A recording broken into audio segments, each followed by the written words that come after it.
OpenAI's latest Codex update builds the groundwork for its upcoming super app. More on that coming up, but first, the RAM crisis has prompted another company to jack up hardware prices.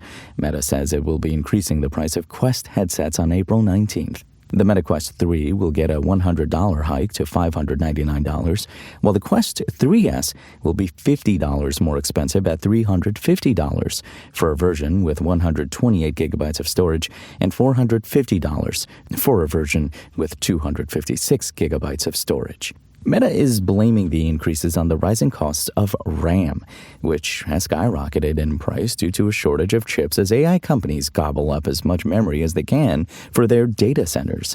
Sony recently bumped up the prices of PS5 consoles and the PlayStation Portal handheld for similar reasons. Microsoft made its Surface PCs more expensive this week too. Meta Quest accessories are staying at the same prices, but refurbished Quest units are somehow getting more expensive as well. Refurbished Quest 3S units will also be $50 more at $320 for the 128GB storage version and $410 for the 256GB storage version. Meta is increasing the price of a refurbished Quest 3 by $100 to $550. Now, I'm not exactly sure how the company can pin those changes on increased manufacturing costs. Meanwhile, Meta told The Verge that it doesn't expect to increase the prices of its smart glasses anytime soon. And DJI's Osmo Pocket 3 gimbal camera was a category-defining camera. 2 years since its launch, everyone from vloggers to pro filmmakers continue to upload how-to guides and gushing reviews to YouTube.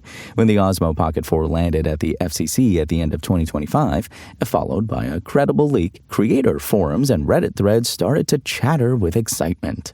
Over the following months, the Pocket 4 leaked again and again, to the point where there's very little that someone with a passing interest and an internet connection doesn't already know about the camera. DJI chose Thursday to give us the official reveal. Check out James True's full review of the DJI Osmo Pocket 4 right now at Engadget.com.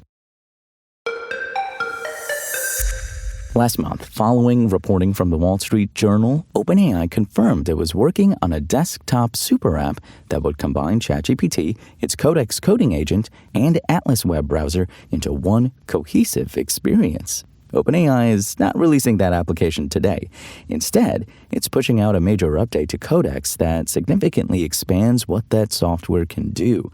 However, the new release offers a glimpse of what OpenAI hopes to build with its latest effort. "We're building the super app out in the open," said Thibaut Sautillot, the head of Codex, during a press briefing held by OpenAI.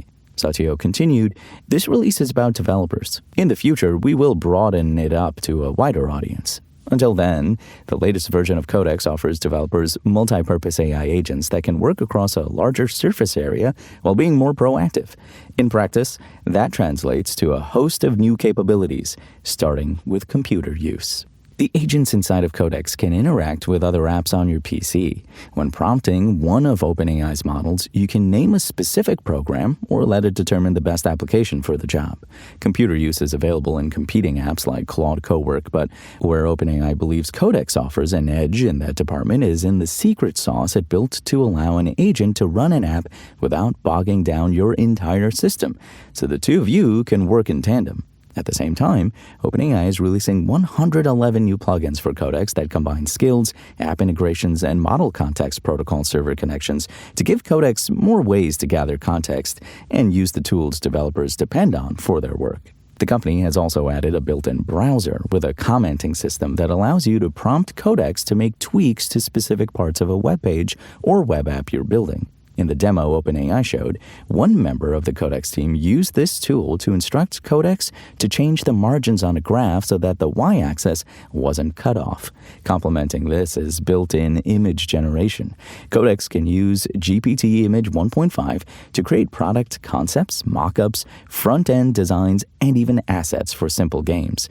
It also allows Codex to use screenshots to verify it's on the right track with a user request. With today's update, OpenAI is also previewing a pair of memory features. The first allows Codex to recall context from previous tasks to inform how it goes about future prompts. According to OpenAI, with time, this will allow Codex to complete requests faster and to a higher standard.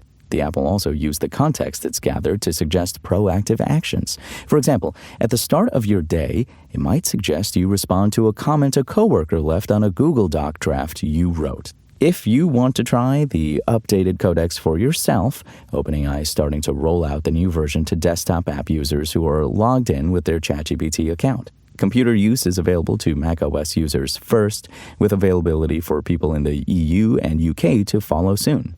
Similarly, Brits and Europeans will need to wait to try the memory features OpenAI has built into Codex.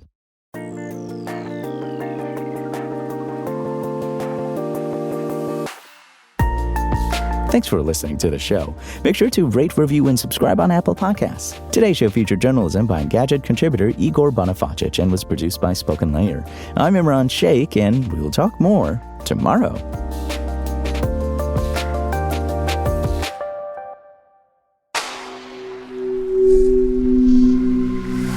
Spoken Layer.